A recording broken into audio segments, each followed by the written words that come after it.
प्यारे बच्चों, स्वागत है आपका आज के इस वीडियो में। एमए 4 सेमेस्टर में जो तीसरा पेपर है आपका महात्मा गांधी का राजनीतिक दर्शन, आज हम उससे संबंधित कुछ प्रश्नों के उत्तर जानेंगे। तो आइए शुरू करते हैं आज का वीडियो। आशा है ये वीडियो आपके लिए महात्मा गांधी का राजनीतिक दर्शन प्रश्न पत्र में उपयोगी सिद्ध होगा। तो आइए देखते हैं आज का पहला प्रश्न। गांधी जी ने किससे दार्शनिक अराजकतावाद की प्रेरणा ली थी? तो इसका सही उत्तर है लियो टॉल्स्टॉय। इनका पूरा नाम काउंट लियो टॉल्स्टॉय है। दूसरा प्रश्न देखते हैं, किस पुस्तक से गांधी जी ने प्रेरणा नहीं ली? तो इन पुस्तकों के नाम भी याद रखिएगा कि अनटू द लास्ट पुस्तक का लेखक कौन है? रस्किन। सिविल डिसओबीडियंस का लेखक कौन है? थोरू। और लियो टॉल्स्टॉय की एक पुस्तक है the kingdom of God is with in you. तो ये तीनों किताबों के लेखक आपको याद हो जाएंगे। तो यहाँ प्रश्न पूछा गया है कि गांधी जी ने किससे प्रेरणा नहीं ली? तो विनोबा भावे, इन्होंने एक पुस्तक लिखी थी स्वराज्य शास्त्र, इससे इन्होंने प्रेरणा नहीं ली। विनोबा भावे के बारे में एक प्रश्न याद रखिएगा कि विनोबा भावे को प्रथम सत्याग्रही भी कहा जाता है। अगला प्रश्न, प्रश्न संख्या 3, गांधी जी के एकादश व्रत में कौन सा लक्षण शामिल नहीं है? तो असंयम जो ऑप्शन है इसका, ये इसमें शामिल नहीं है, बल्कि जो अन्य चीजें हैं अपरिग्रह, अस्तेय, अभय, ये सभी उसमें शामिल हैं। तो तीसरे प्रश्न का उत्तर सी या ग सही हो जाएगा, असंयम इसमें शामिल नहीं है। प्रश्न संख्या 4, गांधी जी ने टॉल्स्टॉय फार्म की स्थापना कहाँ की थी? तो ये स्थापना उन्होंने की थी ट्रांसवाल में। ट्रांसवाल दक्षिण अफ्रीका में है। अगला प्रश्न, प्रश्न संख्या 5, किसे धार्मिक या शांतिप्रिय अराजकतावादी नहीं कहा जा सकता? यहाँ नहीं कहा जा सकता पूछा गया है। तो जो प्रौंधा थे वो शांतिप्रिय अराजकतावादी नहीं थे, जबकि जॉन रस्किन, लियो टॉल्स्टॉय, थोरो या महात्मा गांधी ये सभी लोग धार्मिक या शांतिप्रिय अराजकतावादी थे। तो इसका क ऑप्शन सही हो जाएगा। प्रश्न संख्या 6 देखते हैं, किस पुस्तक या लेख के पढ़ने पर से गांधी जी पर बौद्ध धर्म का प्रभाव पड़ा? तो वो थी जो आर्नोल्ड की एक पुस्तक थी light of Asia. Light of Asia, इस पुस्तक को जब गांधी जी ने पढ़ा तो उन पर बौद्ध धर्म का व्यापक प्रभाव पड़ा। बी ऑप्शन इसका सही हो जाएगा। इसके अलावा कुछ अन्य पुस्तकें हैं, इनको भी याद रखिएगा। हीरोज एंड हीरो वार्सेस, इसका लेखक कार्लाइल है।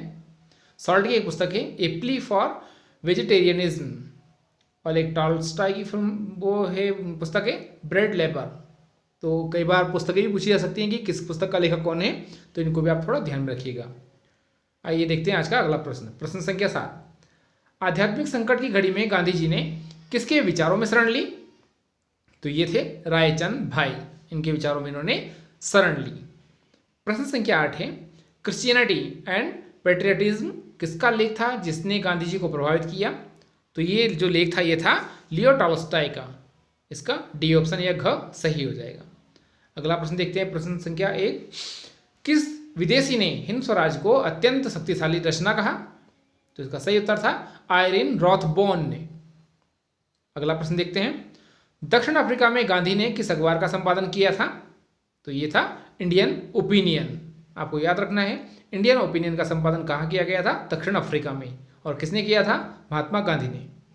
आइए अगला प्रश्न देखते हैं, गांधी जी ने भारतीय राष्ट्रीय कांग्रेस के जिन संस्थापक नेताओं के योगदान की सराहना की उनमें कौन शामिल नहीं है?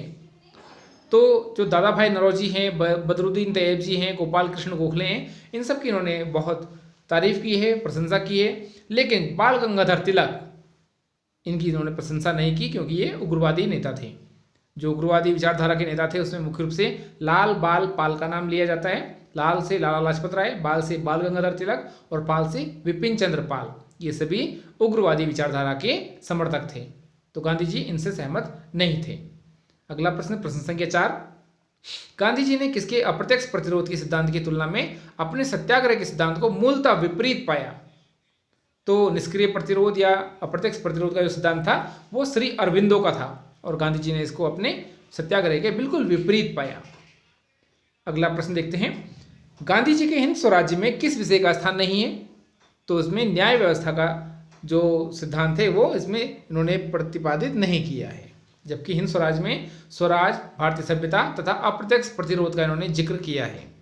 यहाँ आपको एक बात और याद रखनी होगी कि महात्मा गांधी ने हिंद स्वराज को हवाई जहाज में बैठ कर के लिखा था। कई बार पूछा जाता है कि कौन सी पुस्तक है जो महात्मा गांधी जी ने तब अफ्रीका से भारत आते समय जहाज में बैठ कर के लिखी? तो वो थी हिंद स्वराज। अगला प्रश्न देखते हैं, प्रश्न संख्या 6, गांधी जी ने हिंद स्वराज में किसकी भूमिका की निंदा नहीं की? तो वो था शिक्षा विद्या टीचर्स की। बाकी इन्होंने सांप्रदायिक तत्वों की, वकीलों की, डॉक्टरों की, सभी की इन्होंने हिंद स्वराज में निंदा की है। अगला प्रश्न देखते हैं, प्रश्न संख्या 7 है इसमें, किस भारतीय नेता ने यह टिप्पणी की कि भारत में 1 वर्ष रहने के बाद गांधी जी अपनी जल्दीबाजी में लिखित या अपरिष्कृत रचना हिंद स्वराज को नष्ट कर देंगे? तो ये कहा था गोपाल कृष्ण गोखले ने। ये परीक्षा में आ सकता है, इसको एक बार फिर से याद कर लीजिएगा कि किसने कहा था कि गांधी जी हिंद स्वराज को एक दिन नष्ट कर देंगे। ये कहा था गोपाल कृष्ण गोखले ने, और अभी आपको बता चुके हैं कि गोपाल कृष्ण गोखले एक पुराने संस्थापकों में से एक थे। अगला प्रश्न, प्रश्न संख्या 8, गांधी जी के विचार में भारत की दासता का कौन सा कारण नहीं था? तो जो कारण थे पहले उनको जान लीजिए। अंग्रेजों की व्यापारिक मनोवृत्ति थी, ये दासता का एक कारण था। देशवासियों में फूट थी आपस में, ये भी इसका कारण था। भारतीयों की चाटुकारिता की प्रवृत्ति थी, अर्थात वो अंग्रेजों की चापलूसी करते थे, तो ये भी इसका कारण था, जिसके कारण भारत दासता के रूप में जकड़ा रहा या गुलाम बना रहा। लेकिन जो डी ऑप्शन है इसका घ, ब्रिटिश सरकार द्वारा शस्त्रों का उपयोग करना, ये इसका कारण नहीं था। अगला प्रश्न देखते हैं, किस विदेशी महिला ने सुझाव दिया कि यदि यूरोप के विचारक हिंद स्वराज को पढ़ें तो वे अपने देश की अव्यवस्था से बचा सकेंगे, अपने देश को अव्यवस्था से बचा सकेंगे? तो ये कथन था सोफिया वाडिया का। अगला प्रश्न, प्रश्न संख्या 10, हिंद स्वराज पुस्तक जो है वो मूलतः किस भाषा में लिखी गई है? तो ये लिखी गई है गुजराती में। अगला प्रश्न, जोड के अनुसार अराजकतावाद व्यक्ति की कौन सी मुक्ति की कामना नहीं करता? तो ये कार्मिक होने के नाते स्वामी से मुक्ति करने की कामना नहीं करता। अगला प्रश्न, किसने संसद को वार्तालाप की दुकान कहा, जिसने गांधी जी को बहुत ज़्यादा प्रभावित किया? तो ये कहा था कार्लाइल ने। कार्लाइल ने कहा था कि जो संसद है वो मात्र वार्तालाप की दुकानें हैं, जबकि गांधी जी ने संसद के बारे में कहा था कि संसद केवल एक बांझ औरत है जिससे कुछ भी प्राप्त नहीं किया जा सकता। गांधी जी संसद के खिलाफ थे। अगला प्रश्न देखते हैं, प्रश्न संख्या 3, गांधी जी की किस रचना में दार्शनिक अराजकतावाद का सिद्धांत मिलता है? तो ये मिलता है हिंद स्वराज में। अगला प्रश्न, किस टीकाकार ने गांधी जी को दार्शनिक अराजकतावादी कहा? तो आपको ये ध्यान रखना है कि किसने कहा था कि महात्मा गांधी दार्शनिक अराजकतावादी थे? तो इसका सही उत्तर है गोपीनाथ धवन ने। अगला प्रश्न, किसने टिप्पणी की कि गांधी जी ने सत्याग्रह के माध्यम से अराजकतावाद का समर्थन किया? तो गांधी जी ने सत्याग्रह के माध्यम से अराजकतावाद का समर्थन किया, ये किसने टिप्पणी की थी? ये की थी शंकरन नायर ने। अगला प्रश्न देखते हैं, भारत में किस आंदोलन में सबसे पहले अहिंसा व सत्याग्रह की तकनीकों का प्रयोग हुआ था? तो ये हुआ था असहयोग आंदोलन में। यहाँ आपको एक थोड़ा सा डाउट हो सकता है, चंपारण आंदोलन में तो कहीं ऐसा नहीं हुआ, 1917 में हुआ था, क्योंकि असहयोग आंदोलन तो 1920 में हुआ। लेकिन वास्तविकता यह है कि चंपारण आंदोलन में गांधी जी ने इन दोनों अस्त्रों का प्रयोग नहीं किया, बल्कि असहयोग आंदोलन में इसका प्रयोग किया था। और असहयोग आंदोलन 4 फरवरी 1922 को स्थगित कर दिया गया। उसका एक कारण था क्योंकि चौरी चौरा नामक स्थान पर कुछ जो क्रांतिकारी थे उन्होंने पुलिस वालों को जिंदा जला दिया था, तो उसे चौरी चौरा कांड के नाम से भी जाना जाता है, जिसके कारण असहयोग आंदोलन स्थगित करना पड़ा। इसमें जो का है चंपारण आंदोलन ये 1917 का है, असहयोग आंदोलन 1920, सविनय अवज्ञा आंदोलन 1930, भारत छोड़ो आंदोलन 1942। ये चारों आंदोलन महात्मा गांधी से संबंधित हैं।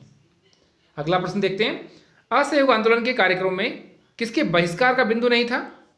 तो जो असहयोग आंदोलन था आपका 1920 वाला, इसमें विधान परिषदों के, कचहरियों के, शिक्षा, अंग्रेजी जो स्कूल थे, अंग्रेजी शिक्षालय थे, उनके बहिष्कार की बात की गई थी, लेकिन विदेशी माल का बहिष्कार नहीं था, क्योंकि गांधी जी कहते थे कि विदेशी माल का बहिष्कार तो केवल निष्ठुर बर्बादी है, ऐसा करना उचित नहीं है। अगला प्रश्न, किस विदेशी टीकाकार ने गांधी जी के अहिंसा के विचार की आलोचना करते हुए इसे अहिंसात्मक दमन का पदबंध गढ़ा? तो जो अहिंसा का विचार था उसे अहिंसात्मक दमन किसने कहा था?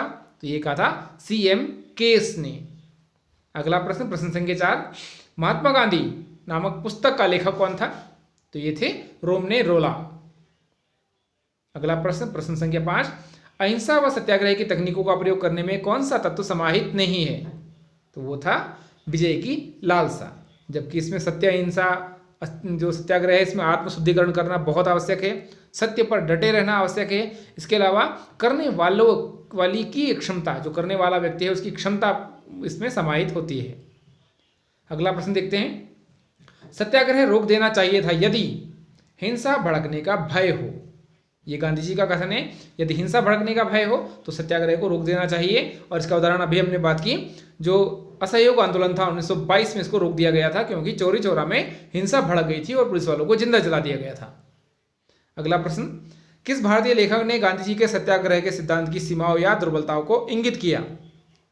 तो सत्याग्रह के सिद्धांत में कुछ कमियां थी, इसके बारे में भीखू पारेख ने बताया था। अगला प्रश्न, किस सत्याग्रह ने तिनकठिया प्रणाली को समाप्त किया? तो ये तिनकठिया प्रणाली था चंपारण सत्याग्रह 1917 में। और चंपारण सत्याग्रह के लिए महात्मा गांधी को बुलाने वाले व्यक्ति का नाम था राजकुमार शुक्ल, जो इनको अपने साथ चंपारण बिहार ले गए थे। आपको यहाँ ये बात याद रखनी है कि चंपारण आंदोलन में ही गांधी जी ने धोती को अपनाया था अपने वस्त्र के रूप में। अगला प्रश्न, प्रश्न संख्या 9, फरवरी 1943 में गांधी जी ने 21 दिवसीय उपवास कहाँ रखा? तो गांधी जी 21 दिन तक उन्होंने भूख हड़ताल की थी, वो की थी पूना में आगा खां पैलेस में। इसका डी ऑप्शन सही है। अगला प्रश्न, किसने ये टिप्पणी की कि गांधी जी ने सत्याग्रह को नहीं अपनाया बल्कि सत्याग्रह ने गांधी जी को बनाया है? तो ये कहा था आर दिवाकर ने। जो आर दिवाकर थे उन्होंने कहा था कि गांधी जी ने सत्याग्रह को नहीं बनाया, सत्याग्रह ने गांधी जी को बनाया है। ये आर दिवाकर का कथन है। अगला प्रश्न देखते हैं, गांधी जी का न्यास का विचार निजी संपत्ति व्यवस्था के बारे में किस सिद्धांत से भिन्न है? तो ये साम्यवाद से भिन्न है। याद रखिएगा, साम्यवाद जो है वो स्वतंत्रता पर आधारित एक अवधारणा है और खास करके जो साम्यवादी व्यक्ति होते हैं वो व्यक्ति को पूर्ण स्वतंत्रता देते हैं अपने विकास के लिए, संपत्ति के अर्जन के लिए, हर चीज़ के लिए। लेकिन निजी संपत्ति की व्यवस्था में साम्यवाद के विपरीत है ये ट्रस्टीशिप का सिद्धांत गांधी जी का। अगला प्रश्न, किसने गांधी जी के न्याय सिद्धांत की आलोचना की? तो ट्रस्टीशिप का जो सिद्धांत था गांधी जी का, उसकी आलोचना की थी उन्हीं का ही एक शिष्य था पंडित जवाहरलाल नेहरू, जो कि भारत के पहले प्रधानमंत्री भी बने। इसका सी ऑप्शन या ग सही है। अगला प्रश्न, गांधी जी का न्यास सिद्धांत किस तत्व पर विशेष बल देता है? तो जो ट्रस्टीशिप का सिद्धांत है गांधी जी का, ट्रस्ट आधारित जो सिद्धांत है वो संपत्तिवानों का मानसिक परिवर्तन करना चाहता है। और इस सिद्धांत के अनुसार गांधी जी कहते हैं कि जो संपत्तिवान व्यक्ति है या संपन्न लोग हैं जिनके पास अधिक पैसा है, वो स्वयं को संपत्ति का स्वयं को ट्रस्टी समझे और गरीब लोगों के कल्याण के लिए उस पैसे का प्रयोग करें। अगला प्रश्न, गांधी जी के न्याय सिद्धांत का कौन सा प्रेरणा स्रोत नहीं है? तो टॉलस्टॉय के जो विचार थे वो अराजकतावादी विचार थे और ये ट्रस्टीशिप के सिद्धांत का स्रोत नहीं है। जबकि ईसा मसीहा का संदेश, भगवद गीता के जो श्लोक हैं, जैन धर्म के जो सूत्र हैं, वो सभी ट्रस्टीशिप के सिद्धांत के प्रमुख स्रोत हैं। अगला प्रश्न, न्याय सिद्धांत के न्याय व्यवस्था के सिद्धांत में कौन सा तत्व समाहित नहीं है? तो भौतिकतावाद इसमें समाहित नहीं है। जबकि ट्रस्टीशिप मानव केंद्रित है, मानव और प्रकृति के बीच संबंध को मधुरता से जोड़ना चाहता है। इसके अलावा सुनियोजित विकास पर यह बल देता है। अगला प्रश्न देखते हैं, किसने कॉन्क्वेस्ट ऑफ वायलेंस नामक पुस्तक लिखी?